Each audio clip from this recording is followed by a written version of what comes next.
কেননা এই গোটা পৃথিবী আমার আল্লাহ রাব্বুল আলামিন যার জন্য সৃষ্টি করেছে, যার ওসিলায় আমার আল্লাহ রাব্বুল আলামিন সেই গোটা পৃথিবী সৃষ্টি করেছেন, আসমান সৃষ্টি করেছেন, জমিন সৃষ্টি করেছেন, লৌহ কলম বানিয়েছেন আমার আল্লাহ রাব্বুল আলামিন। ওই নবীর বংশধরকে কি তোমরা পানি পান করতে দিবা না? ফুরাত নদী থেকে কতগুলো মানুষ পানি পান করে, কত মানুষ পানি খায়, কত পশু পাখি পানি পান করে, কিন্তু পানি কেন আমার নবীর বংশধরের জন্য পানি কেন হারাম করে দিলা? তারা বললেন এর কারণ হলো ইয়াজিদের শর্ত মানে নাই। অতএব বোঝা গেল মানুষগুলো মুসলমান হলেও তাদের ভিতরে আমার নবীর ভালোবাসা ছিল না। কথা বলে ঠিক কিনা? আব্বাস রাদিয়াল্লাহু তাআলা আনহু চোখের পানি ফেলে ফেলে কান্দে আর বলে, ভাই আমার হুসাইন রাদিয়াল্লাহু তাআলা, আমি আপনার সন্তানের জন্য পানি নিয়ে আসতে পারি নাই। এই অবস্থায় আবার আরেকজন কাফেররা এসে আব্বাস রাদিয়াল্লাহু তাআলা মাথাকে টার্গেট করে মাথার মধ্যে এক আঘাত করলো। আঘাত করার কারণে আব্বাস রাদিয়াল্লাহু তাআলা মাথাটা আলাদা হয়ে জিসিম থেকে আলাদা হয়ে জমিনের মধ্যে পড়ে গেল। নাউজুবিল্লাহ বলে না। রাদিয়াল্লাহু তাআলা চোখের পানি ফেলে ফেলে কান্দে। হুসাইন রাদিয়াল্লাহু তাআলা ভাই আব্বাস রাদিয়াল্লাহু তাআলা ডাকতে বলে, ভাই আমার হোসেন, আমাকে অনুমতি দিন, আমি ফুরাত নদীর তীরে যাই, ফুরাত নদীর তীর থেকে আমি পানি নিয়ে আসি, আমি আমার ভাতিজা আলী আসগরের জন্য পানি নিয়ে আসি। আপনি যদি অনুমতি দেন আমি সেখানে যাব। হযরত হুসাইন রাদিয়াল্লাহু তাআলা বললেন, ভাই আমার, তুমি যদি যাও ফুরাত নদীর তীরে, আমার আত্মীয়স্বজন যারা ছিল, আমার সঙ্গী পাঙ্গ যারা ছিল, সকলকে তারা শহীদ করে দিয়েছে, আমার কাছের মানুষ বলতে আর কেউ নাই। ভাই তুমি যদি ফুরাত নদীর তীরে যাও পানি আনতে, আমার বিশ্বাস, আমি মনে করি তুমি আব্বাস রাদিয়াল্লাহু তাআলা আর ফিরে আসতে পারবে না। সুবহানাল্লাহ। আব্বাস রাদিয়াল্লাহু তাআলা বললেন, ভাই আমার হোসেন, যদি পানি না আনতে যায়, পানি যদি না আনতে যাই, কাল কিয়ামতের দিন যদি আমার ভাতিজা আলী আসগর রাদিয়াল্লাহু তাআলা যদি আমাকে কাল কিয়ামতের দিন আমার আল্লাহর কাঠগড়ার আমাদের দান করে প্রশ্ন করে, চাচা যান, দুনিয়ার জমিনে আমি পানির পিপাসায় চটপট করেছিলাম, পানির তৃষ্ণায় চটপট করেছিলাম, পানি পাই নাই। আপনি যদি পারতেন আমার জন্য পানি যদি আপনি আনতেন, তাহলে আমি হয়তো বা কিছুদিন দুনিয়ার জমিনে বেঁচে থাকতে পারতাম।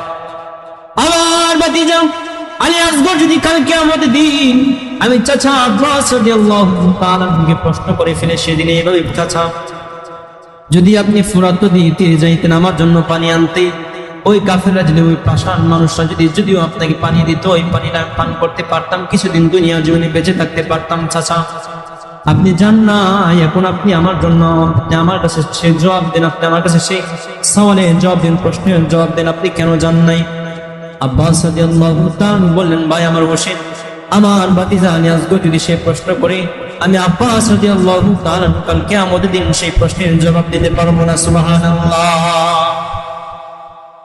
ডাক দিয়ে বলেন, ভাই আমার হোসেন, অনুমতি দিন, আমি কারবালার ময়দানে যাই, ফুরাত নদীর তীরে যাই, আমি আমার ভাতিজার জন্য পানি নিয়ে আসতে যাব।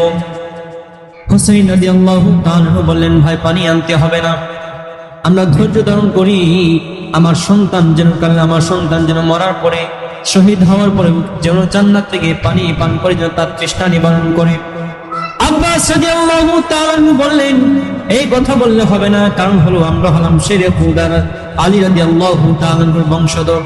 আমরা যদি কাফেরদের কাছে, নেই বেঈমানদের কাছে মাথা নত করে ফেলি, আমাদের মান ইজ্জত থাকবে না, আমাদের সম্মান হানি হবে।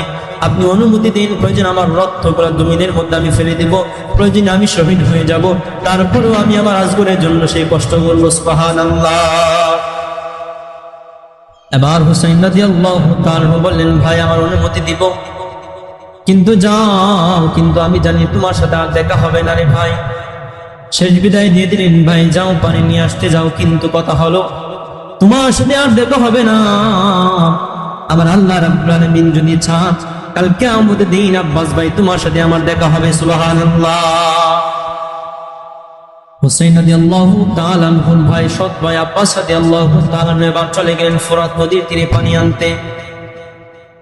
পানি যখন আনতে গেলেন, পানি আনার পথে দেখা যায় অনেকগুলো সৈন্যবাহিনী দাঁড়িয়ে আছে, কিন্তু আব্বাস রাদিয়াল্লাহু তাআলা কেউ নিষেধ করে নাই। আব্বাস রাদিয়াল্লাহু তাআলা মনে মনে চিন্তা করলেন, মনে হয় আমার আল্লাহ রাব্বুল আলামিন তাদের ভিতরে দয়া ঢেলে দিয়েছেন, মায়া ঢেলে দিয়েছে। আব্বাস রাদিয়াল্লাহু তাআলা চলে গেলেন ফুরাত নদীতে। ফুরাত নদীতে যাওয়ার পরে যখন পানির মশকের মধ্যে পানি ঢুকালেন, মশক যখন কাদের মধ্যে ফেললেন, এবার দুইজনের মধ্যে পানি উঠালেন। পানি উঠানোর পরে যখন পানি পান করবেন, হঠাৎ করে মনে পড়ে গেল আমার ভাতিজা আলী আসগর রাদিয়াল্লাহু তাআলা পানির পিপাসায় চটপট করে সুবহানাল্লাহ। আব্বাস রাদিয়াল্লাহু তাআলা পিপাসায় আছেন, জিহ্বাগুলো শুকিয়ে গিয়েছেন, ঠোঁটগুলো শুকিয়ে গিয়েছেন, বহুদিন যাবৎ পানি পান করে না। দুই হাত দিয়ে যখন অঞ্জলি দিয়ে যখন পানিগুলো ওনার মুখের কাছে নিয়ে আসলেন, পানি পান করতে পারে না, সাহস হয় না। আব্বাস রাদিয়াল্লাহু তাআলা চিন্তা করলেন, আমি যদি পানি পান করে ফেলি আর আমার ভাতিজা যদি এই অবস্থাতে মারা যায়, আমার ভাতিজা আলী আসগর যদি এই অবস্থাতে মারা যায়, পানি পিপাসায় যদি মারা যায়, আমি আব্বা যদি পানি পান করি, কাল কিয়ামতের দিন আমার ভাতিজার কাছে আমি আমার চেহারা দেখাতে পারবো না। সুবহানাল্লাহ। জিহ্বা শুকিয়ে গিয়েছে, ঠোঁট শুকিয়ে গিয়েছে, কিন্তু তারপর আব্বাস রাদিয়াল্লাহু তাআলা পানি পান করে নাই। আব্বাস রাদিয়াল্লাহু তাআলা ঠোঁটের কাছে পানি নিয়ে আসলেন, পানিটা আবার ফেলে দিলেন। কারণ হলো ভাতিজার কথা মনে পড়ে গেল। ভাতিজা যদি কাল কিয়ামতের দিন প্রশ্ন করে, চাচা আপনি তো আমার জন্য গিয়েছিলেন পানি আনতে, কিন্তু আপনি পানি কেন পান করলেন? এই কথা চিন্তা করে, এই কথা ভেবে আব্বাস রাদিয়াল্লাহু তাআলা পানি ফেলে দিয়ে মশক কাঁধের মধ্যে করে ঘোড়ার উপরে চললেন। ঘোড়া যখন চালালেন, হঠাৎ করে দেখলেন আবার কাফের দলেরা, এই নিষ্ঠার বেঈমান মানুষেরা তাদেরকে আবার ঘেরাও করলো। আব্বাস রাদিয়াল্লাহু তাআলা যুদ্ধ করতে করে তাদের থেকে ভেদ করে চলে গেল। একদল সৈন্য থেকে ভেদ করে সামনে চলে গেল, আবার আরেক দল সৈন্য তাদেরকে ঘেরাও করলো। আব্বাস রাদিয়াল্লাহু তাআলা ছিলেন মাত্র একজন, আর তাদের সৈন্য ছিল 40,000-এর চাইতেও বেশি। কয় হাজার? 40,000-এর চাইতে বেশি যদি সৈন্য বাহিনী হয়, তাহলে প্রশ্ন হলো আব্বাস রাদিয়াল্লাহু তাআলা কি কোনোভাবে তাদের সাথে যুদ্ধ করে পারবে না। আব্বাস রাদিয়াল্লাহু তাআলা এক এক করে অনেকগুলা মানুষদেরকে জাহান্নামের মধ্যে পাঠিয়ে দিন, হত্যা করলেন। কিন্তু সামনে এমন অবস্থা হলো ইয়াজিদের বাহিনী আব্বাস রাদিয়াল্লাহু তাআলা 40,000 বাহিনী যখন গোল বেটে ওনাকে ঘেরাও করলেন, চতুর্পাশ থেকে যখন তিনি নিক্ষেপ করলেন, আব্বাস রাদিয়াল্লাহু তাআলা সমস্ত শরীর গোড়া তীরের আঘাতে জজরা হয়ে শরীর থেকে রক্ত পড়া শুরু করে দিল। সুবহানাল্লাহ। এই অবস্থাতে আব্বাস রাদিয়াল্লাহু তাআলা উনার ভাতিজা আলী আসগর রাদিয়াল্লাহু তাআলার জন্য যুদ্ধ করে যাচ্ছে। ইয়াজিদ বাহিনী বুঝতে পারলো আব্বাস রাদিয়াল্লাহু তাআলার শরীরের মধ্যে এতগুলো আঘাত পড়লো। আঘাত পড়ার কারণে শরীর থেকে যে রক্তগুলা বাহির হচ্ছে, রক্ত বাহির হওয়ার কারণে আব্বাস রাদিয়াল্লাহু তাআলা আস্তে আস্তে নরম হয়ে যাচ্ছে। এমন অবস্থায় সৈন্যবাহিনীর ওনার কাছে আসা শুরু করলো। সৈন্যবাহিনী আসার পরে আব্বাস রাদিয়াল্লাহু তাআলা দেখে সকলে যখন তীর মারলেন, ওনার শরীরগুলা তীরের আঘাতে জজরা হয়ে গেল। আব্বাস রাদিয়াল্লাহু তাআলা কাদের মধ্যে ছিল পানির মশক। কিসের মশক? পানির মশক। এই মশকের ভিতরে ভাতিজার জন্য পানি নিয়ে যাচ্ছে। ওই নিষ্ঠুর মানুষগুলা দেখলেন যখন আব্বাস রাদিয়াল্লাহু তাআলা কাদের মধ্যে পানির মশক, হাতের মধ্যে পানির মশক, হাতকে টার্গেট করে হাতের মধ্যে তারা অস্ত্র দিয়ে ধারালো, ছুরি দিয়ে তারা আঘাত করলো। আঘাত করার কারণে সে হাতটা কেটে 2 ভাগ হয়ে গেল। নাউজুবিল্লাহ। আব্বাস রাদিয়াল্লাহু তাআলা হাত কেটে ফেললো। হাত কেটে যাওয়ার পরে আব্বাস রাদিয়াল্লাহু তাআলা বাম হাতে ছিল পানির মশক, আবার সেই পানির মশকটা আবার ডান হাতে নিলেন। ডান হাতে নেওয়ার পর আবার সেই ডান হাতের মধ্যে খুব দিল, খুব দেওয়ার পর আবার ডান হাত কেটে ফেললো। আব্বাস রাদিয়াল্লাহু তাআলা এবার 2 বাজু দিয়ে সেই পানির মশকটা ধরলেন। এইভাবে 2 বাজু দিয়ে পানির মশক ধরলেন। এই নিষ্ঠুর মানুষগুলো কোনোভাবে পানি পান করতে দিবে না। কারণ হলো তারা ওয়াদা করলো যতক্ষণ পর্যন্ত হুসাইন রাদিয়াল্লাহু তাআলা ইয়াজিদের শর্ত না মানবে, ততক্ষণ পর্যন্ত ইয়াজিদ এই হুসাইন রাদিয়াল্লাহু তাআলার বংশধরকে পানি দিবে না। 2 বাজু দিয়ে যখন পানি ধরলেন, এই পানির মশক ধরে রাখলেন। আব্বাস রাদিয়াল্লাহু তাআলা 2 বাজুগুলা তারা কুক দিয়ে আলাদা করে দিল। নাউজুবিল্লাহ বলেন। এবার আব্বাস রাদিয়াল্লাহু তাআলা এই হাত দিয়ে রক্ত পড়া শুরু করলো, সমস্ত শরীর দিয়ে রক্ত পড়া শুরু করলো। তারপরে হার মানে নাই, চিন্তা করলো আমি যদি এই অবস্থায় হার মেনে যাই, আমার ভাতিজা কাল কিয়ামতের দিন আমার কাছে যদি প্রশ্ন করে, চাচা আমার জন্য কিভাবে পানি আনতে পারেন নাই, আপনি চেষ্টা করলে তো আনতে পারতেন, তাহলে আমি আমার ভাতিজার কাছে কি জবাব দেব? সুবহানাল্লাহ।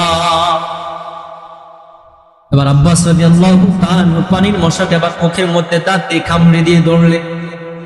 এই কামড় দিয়ে ধরার পরে যখন আবার দৌড় দিলেন, দৌড়তে সামনে আগাচ্ছেন, একদল কাফেররা আবার টার্গেট করে ওনার মুখের মশকের মধ্যে তীর মারলেন।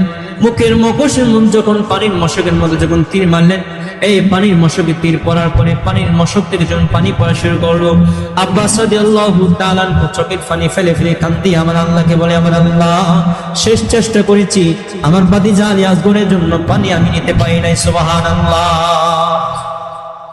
আব্বাস রাদিয়াল্লাহু তাআলা ডাক দিলেন, নিষ্ঠুর মানুষেরা, ও তোমরা কি জানো না এই গোটা পৃথিবী আমার আল্লাহ রাব্বুল আলামিন যার জন্য সৃষ্টি করেছে, যার ওসিলায় আমার আল্লাহ রাব্বুল আলামিন সেই গোটা পৃথিবী সৃষ্টি করেছেন, আসমান সৃষ্টি করেছেন, জমিন সৃষ্টি করেছেন, লৌহ কলম বানিয়েছেন আমার আল্লাহ রাব্বুল আলামিন। ওই নবীর বংশধরকে কি তোমরা পানি পান করতে দিবা না? ফুরাত নদী থেকে কতগুলো মানুষ পানি পান করে, কত মানুষ পানি খায়, কত পশু পাখি পানি পান করে, কিন্তু পানি কেন আমার নবীর বংশধরের জন্য পানি কেন হারাম করে দিলা? তারা বললেন এর কারণ হলো ইয়াজিদের শর্ত মানে নাই। অতএব বোঝা গেল মানুষগুলো মুসলমান হলেও তাদের প্রতি আমার নবীর ভালোবাসা ছিল না। কথা বলে ঠিক কিনা?